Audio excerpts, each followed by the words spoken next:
السلام علیکم۔ یہ ایک اور اہم سوال ہے کہ آدم سے پہلے دنیا میں کیا تھا؟ کیا قرآن اس بارے میں کچھ بتاتا ہے؟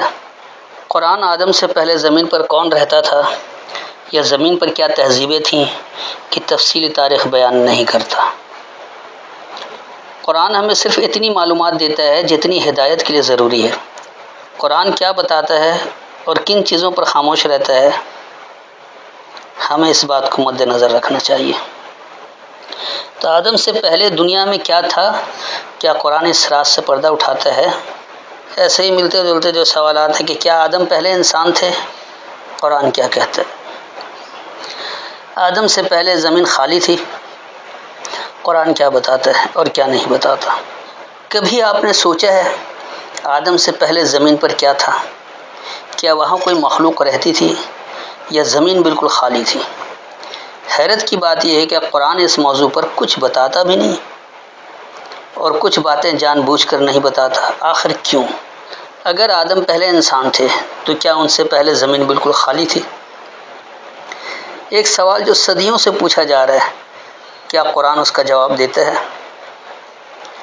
کیا فرشتوں کا سوال اس بات کی طرف اشارہ کرتا ہے کہ زمین پر پہلے بھی فساد ہوا تھا؟ تو قرآن اس کی تفصیل بیان نہیں کرتا۔ ہم آدم سے پہلے کی تاریخ جاننا چاہتے ہیں، لیکن قرآن ہمیں کسی چیز پر توجہ دلاتا ہے۔ کیا قرآن ہر سوال کا جواب دیتا ہے یا صرف وہی بتاتا ہے جو ہدایت کے لیے ضروری ہے؟ یقینی سی بات ہے کہ جن باتوں کا ہدایت سے قطعی کوئی تعلق نہیں، اس کا قرآن میں کیا کام؟ اللہ نے قرآن کو ہدایت کی کتاب کہا ہے، اور وہ بھی انسانوں کے لیے ہدی للناس اللہ نے کہا ہے، لوگوں کی ہدایت کے لیے۔ تو قرآن وہی بتاتا ہے جس کا تعلق ہدایت سے ہے۔ جس بات کا، جس عمل کا ہدایت سے قطعی کوئی تعلق نہیں، قرآن اس بارے میں خاموش ہے۔ آپ جو مرضی کیا سارے ہی کرتے رہیں، کچھ بھی کرتے رہیں، تو یہ مسئلہ ہمارا نہیں ہے۔ آج جب آثار قدیمہ میں کوئی نئی دریافت ہوتی ہے تو لوگ فوراً پوری تاریخ اخذ کرنے لگتے ہیں۔ ہر دریافت ہر سوال کا جواب نہیں دیتی۔ اسی طرح قرآن بھی صرف وہ معلومات دیتا ہے جو ہدایت کے لیے ضروری ہیں۔ گوگل پر لاکھوں نتائج آ جاتے ہیں، لیکن ہر ویب سائٹ سچی نہیں ہوتی۔ اسی طرح آدم سے پہلے کی دنیا کے بارے میں بہت سی قیاس آرائیاں موجود ہیں، مگر قرآن ہمیں مصدقہ معلومات تک محدود رہنے کی تعلیم دیتا ہے۔ لوگ اکثر کہتے ہیں اگر ہمیں پوری تاریخ معلوم ہو جائے تو سب مسئلے حل ہو جائیں گے۔ قرآن انسان کی توجہ ماضی کی نامعلوم رازوں سے زیادہ موجودہ ذمہ داری کی طرف دلاتا ہے۔ کسی کمپنی میں نیا مینیجر آئے تو اہم سوال یہ نہیں ہوتا کہ پہلے کون تھا، بلکہ یہ ہوتا ہے کہ اب اس کی ذمہ داریاں کیا ہیں۔ اسی طرح قرآن انسان کی خلافت اور ذمہ داروں پر زور دیتا ہے۔ آج سوشل میڈیا پر سنسنی خیز دعوے تیزی سے پھیلتے ہیں۔ مثلاً آدم سے پہلے جدید تہذیبیں، خلائی مخلوق، عجیب و غریب نظریات، کبھی ڈائنوسار کا وجود۔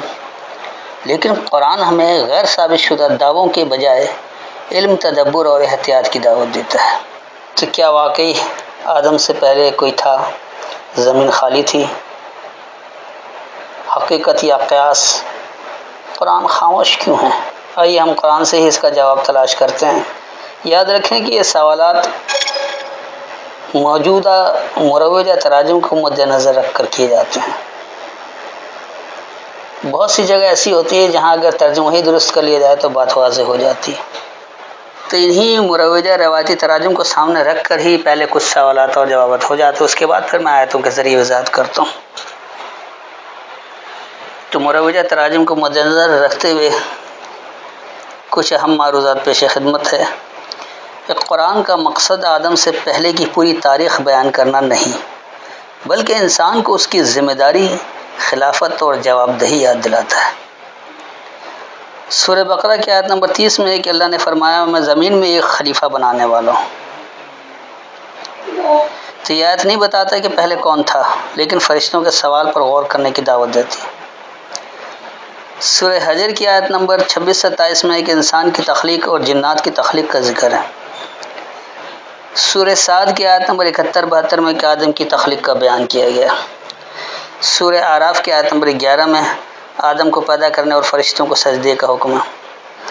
سورہ الجاثیہ میں کہ زمین و آسمان کی چیزیں انسان کے لیے مسخر کی گئی ہیں. تو بہرحال ایسے بہت سی آیتیں ہیں، اگر ان سب کو بھی مد نظر رکھا جائے تو اللہ یہ کہیں نہیں بتاتا کہ آدم سے پہلے یہاں کیا تھا. یہ ضرور اللہ بتاتا ہے کہ ہم نے سب کچھ انسان کے لیے تخلیق کیا ہے، لہذا انسان کو اللہ نے آخر میں تخلیق کیا ہے کہ سب چیزیں انسان کے لیے مکمل کر دی گئی، پھر آخر میں انسان کو پیدا کیا اور اسے بااختیار بنا دیا، راستے بتا دیے کہ سچ کا راستہ کیا ہے، جھوٹ کا راستہ کیا ہے، اللہ کی فرما برداری کا راستہ کیا ہے اور نافرمانی کا راستہ کیا ہے. فرما بردار ہونے سے آپ کس طرح خوشحال زندگی گزاریں گے اور نافرمان ہونے سے زندگی کتنی اجیرن ہو جائے گی. تو یہی سب کچھ اس ہدایت میں موجود ہے.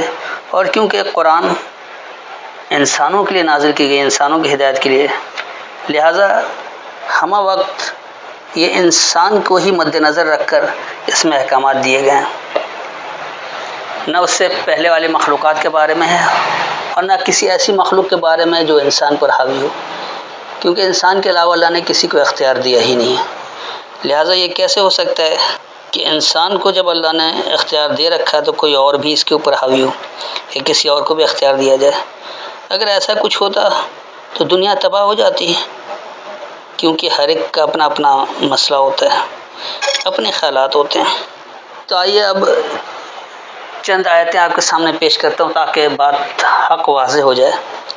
تو سب سے پہلے 2:30 لے لیں، یعنی سورہ بقرہ آیت نمبر 30. وَإِذْ قَالَ رَبُّكَ لِلْمَلَائِكَةِ، اور جب کہا تمہارے رب نے کائناتی قوتوں کے لیے، انی جاعل فی الارض خلیفہ، بے شک میں بنا رہا ہوں زمین میں پیچھے. خلیفہ خلف سے، خلف کہتے ہیں پیچھے کو. تو سب سے آخر میں اللہ نے انسان کو بنایا، سب کچھ اللہ نے انسان کے لیے بنایا، تو اس لیے اللہ نے کہا میں پیچھے اسے بنا رہا ہوں. اور خلف سے مراد یہ بھی ہے کہ اس کو کچھ اختیار بھی دے کر بنایا جا رہا ہے. تو قالوا اتجعل فیہا، تو انہوں نے یہ کہا کیا تو بنا رہا ہے اس میں من یفسد فیہا، جو بگاڑ کرے گا اس میں. یقینی سی بات ہے جب اختیار دے رہا تھوڑا تو انسان جب اپنے اختیار کا استعمال کرے گا تو وہ اللہ کے جو دیے گئے فرمان ہیں اس کے مطابق نہیں ہو، اس سے الگ بھی ہو سکتا ہے. اور جب الگ ہوگا تو کیا ہوگا کہ من یفسد فیہا، اس میں بگاڑ پیدا ہوگا. وَيَسْفِكُ الدِّمَاءَ، اور وہ خون بہائے گا. وَنَحْنُ نُسَبِّحُ بِحَمْدِكَ، اور ہم تیری فرما برداری میں تیرتے ہیں، تیری فرما برداری اختیار کرتے ہیں تیری پہچان کو. وَنُقَدِّسُ لَكَ، اور ہم تقدیس کرتے تیرے لیے، ہم احترام کرتے ہیں تیرے لیے. قَالَ إِنِّي أَعْلَمُ مَا لَا تَعْلَمُونَ، تو کہا بے شک میں خوب جانتا ہوں جو تم نہیں جانتے ہو. تو اس آیت میں اللہ نے واضح طور پر بتا دیا کہ اللہ نے انسان کو سب سے آخر میں بنایا ہے، پیچھے بنایا ہے، کیونکہ سب کچھ انسان کے لیے ہی تخلیق کیا گیا، اور جو کچھ بھی پہلے تھا وہ سب ملائکہ میں آ گیا، یعنی کائناتی قوتیں. تو ان کائناتی قوتوں کو اللہ نے کہا کہ اب کیونکہ میں ایک مختصر اختیار دے کر با اختیار مخلوق پیدا کر دے رہا ہوں، تو ان کا سوال یہی تھا کہ ہم اس میں بہت اچھی طرح تیری فرما برداری اختیار کی ہے، سب کچھ اپنی جگہ چل رہا ہے، اگر تو نے اختیار کسی کو دیا تو وہ تو بگاڑ کر دے گا اس میں اور خون بہائے گا. تو ہم تو تیری فرما برداری اختیار کیے ہوئے ہیں تیری ہی پہچان کے مطابق، اور ہم اس کے لیے احترام بھی کرتے ہیں. تو اللہ نے یہ کہا کہ بے شک میں جانتا ہوں تم نہیں جانتے ہو. ہم نے کیوں ایسا کیا ہے، کس لیے کیا ہے، یہ میری پلاننگ کا حصہ ہے، تمہیں اس سے کوئی سروکار نہیں. اب آئیے آپ سورہ اعراف اور اس کی آیت نمبر 11، 7 کی 11. وَلَقَدْ خَلَقْنَاكُمْ، اور یقیناً ہم نے تمہیں وجود دیا. ثُمَّ صَوَّرْنَاكُمْ، پھر ہم نے تمہیں صورتیں دی. ثُمَّ قُلْنَا لِلْمَلَائِكَةِ اسْجُدُوا، پھر ہم نے کہا کائناتی قوتوں کے لیے فرما بردار ہو جاؤ، لِآدَمَ، آدم کے لیے. فسجدوا پس وہ سب فرما بردار ہو گئے، الا ابلیس سوائے مایوسی کی، لم یکن من الساجدین وہ نہیں ہوا فرما برداری اختیار کرنے والوں میں سے۔ تو یہاں اللہ نے یہ بتایا کہ اللہ نے اس آیت میں کہ اللہ نے جب انسان کو بنایا تو اسے صورت بھی دی، اور پھر اس کے بعد کائناتی قوتوں کے لیے کہا کہ اب آدم کے لیے فرما بردار ہو جاؤ۔ تو ایک مایوسی کی کیفیت کے علاوہ سب فرما بردار ہو گئے، اور وہ فرما برداری اختیار کرنے والوں میں سے نہیں ہوا۔ ان کی تفصیل میں نہیں جائیں گے کیونکہ وہ ایک بڑا عمل ہے اور اس کی تفصیل بھی متعدد جگہ ہے۔ یقینی سی بات ہے کہ اس نشست میں اس پر بات نہیں ہوگی۔ ابھی تو ہمارا موضوع یہ ہے کہ کیا واقعی انسان سے پہلے بھی کوئی تہذیب تھی، کوئی قوم تھی، کوئی مخلوق تھی، کس کا وجود تھا؟ تو یہاں اس بات کو واضح کیا جا رہا ہے کہ انسان سے پہلے ہی ساری باتوں کا وجود تھا، سب کچھ اللہ نے انسان کے لیے ہی بنایا تھا۔ اب انسان کو ہی بااختیار بنا کر دیا، انسان کے علاوہ اللہ نے کسی کو اختیار ہی نہیں دیا تھا۔ اس لیے یہ کتاب بھی انسانوں کی ہدایت کے لیے ہے، اور اس میں ہدایت کا ہی تعلق ہے، فضول باتوں کے لیے کوئی جگہ نہیں ہے۔ اب آپ آ جائیے سورہ الحجر اور اس کی آیت نمبر 26-27، یعنی 15 کی 26 اور 27۔ وَلَقَدْ خَلَقْنَا الْإِنسَانَ اور یقیناً ہم نے انسان کو وجود دیا، من صلصال من حماء مسنون کھنکتے ہوئے سے، وہ جو سڑے ہوئے سیاہ گارے سے ہیں۔ وَالْجَانَّ خَلَقْنَاهُ خاص جان ہم نے اسے وجود دیا، من قبل پہلے سے، من نار السموم مساموں میں حرارت سے۔ یہ دو آیتیں ہیں۔ اکثر لوگ اس کو بتاتے ہیں کہ اللہ نے انسان کو مٹی سے بنایا اور جنوں کو آگ سے بنا دیا، اور اس کے لیے یہ آیت دلیل کے طور پر پیش کرتے ہیں۔ یہاں پر لفظ جن نہیں ہے، جان ہے، اور جن بھی اللہ نے کسی مخلوق کو نہیں کہا ہے، وہ ایک الگ ہی موضوع ہے، وہ انسانی ہی کیفیت ہے۔ تو یہاں جو اللہ نے واضح کیا، یقیناً ہم نے انسان کو سیاہ گارے سے، سڑی ہوئی مٹی میں سے، کھنکتے ہوئے میں سے وجود دیا۔ تو یہ ان ابتدائی انسانوں کی بات ہو رہی ہے جو سورہ نوح کی آیت نمبر 17 کے مطابق زمین میں نباتات کی طرح اگائے گئے تھے، انہی کو اللہ نے آدم کہا ہے۔ وہ پہلے انسان جن کو زمین سے پودے کی طرح اگایا گیا، اور وہ مرد اور عورت برابر جوڑے اگائے گئے تھے، وہ ابتدائی انسان آدم کہلاتے ہیں، اور ان آدم کو ہی وجود دے کر پھر اللہ نے تمام کائناتی قوت کو آدم کا فرما بردار بنا دیا۔ اس میں صرف ایک مایوسی کی کیفیت ہے جس نے فرما برداری اختیار نہیں کی۔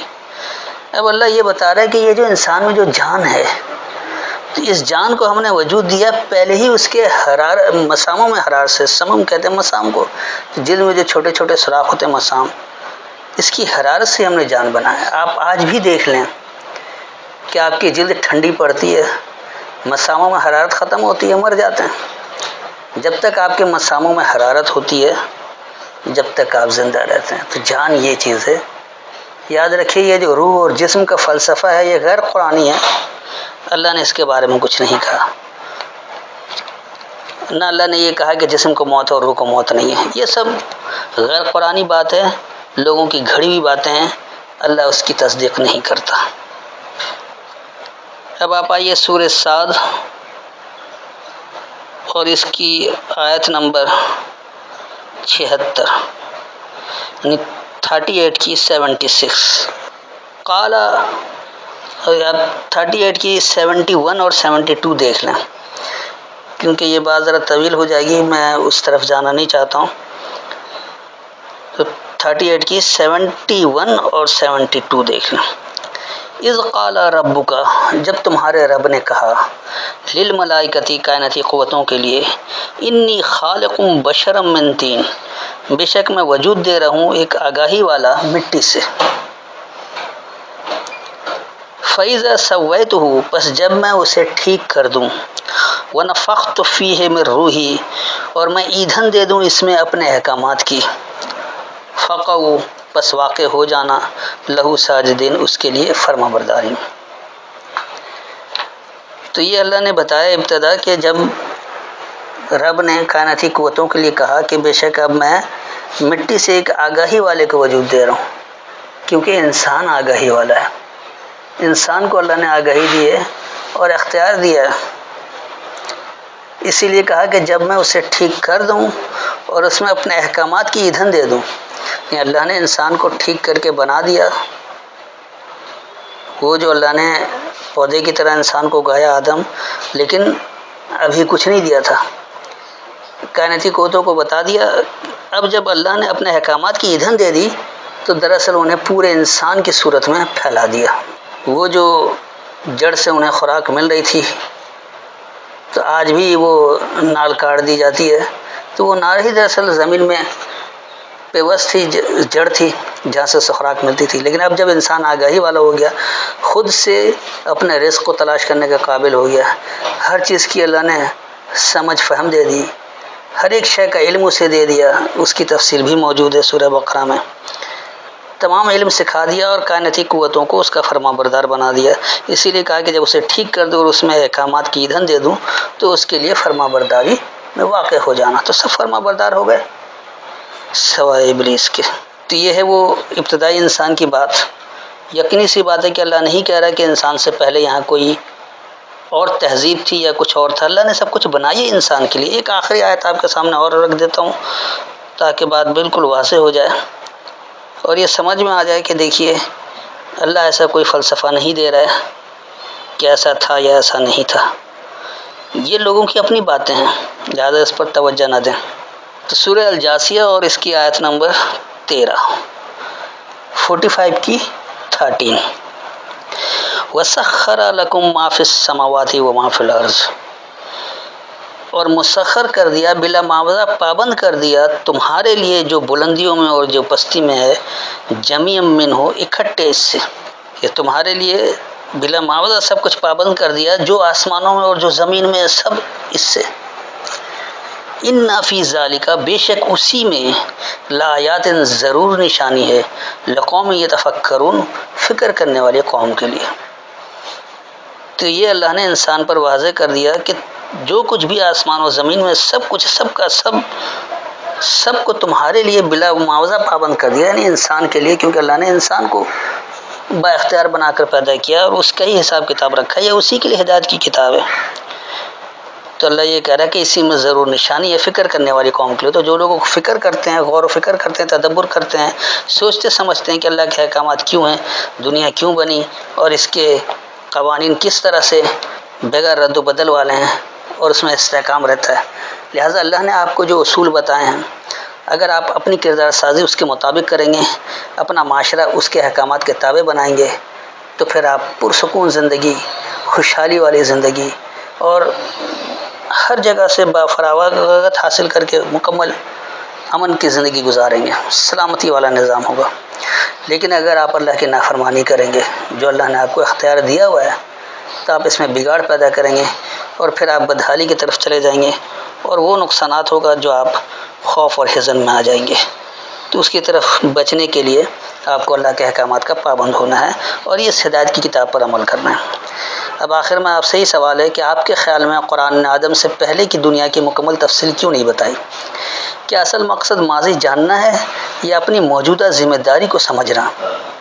اپنی رائے ضرور لکھیں تاکہ ہمیں یہ اندازہ ہو کہ آپ کس لگن اور جستجو سے اللہ کی ہدایات کو سنتے ہیں، اس کے احکامات کو سمجھتے ہیں اور اس پر عمل کرنے کی کوشش کرتے ہیں۔ اور اگر آپ کو واقعی یہ بات لگتی ہے کہ ہم اللہ کی ہدایات کو، اللہ کے کلام کو بغیر غیر اللہ کے کلام کے شرک سمجھاتے ہیں اور اس طرح واضح کرتے ہیں کہ آپ اپنی کردار سازی کے ساتھ بہترین معاشرہ بنا سکیں اور دنیا میں سلامتی والا نظام نافذ کر سکیں، تو اس کے لیے آپ ہمارے درس اپنے ہم خیال لوگوں میں ضرور شیئر کیا کریں تاکہ لوگوں کو اللہ کی ہدایات پر عمل کر کے وہ معاشرہ بنانے میں جلد از جلد کامیابی حاصل ہو جو اللہ دینا چاہتا ہے۔ امید ہے کہ مکمل وضاحت ہو گئی ہوگی۔ پھر بھی اگر کوئی تشنگی رہ گئی ہو، کوئی بات سمجھ میں نہ آئی ہو یا کوئی سوال آپ کے ذہن میں چبھ رہا ہو، تو آیت کے حوالے سے اپنا سوال دہرا سکتے ہیں، آپ کو اسی کے مطابق جواب دے دیا جائے گا۔ السلام علیکم۔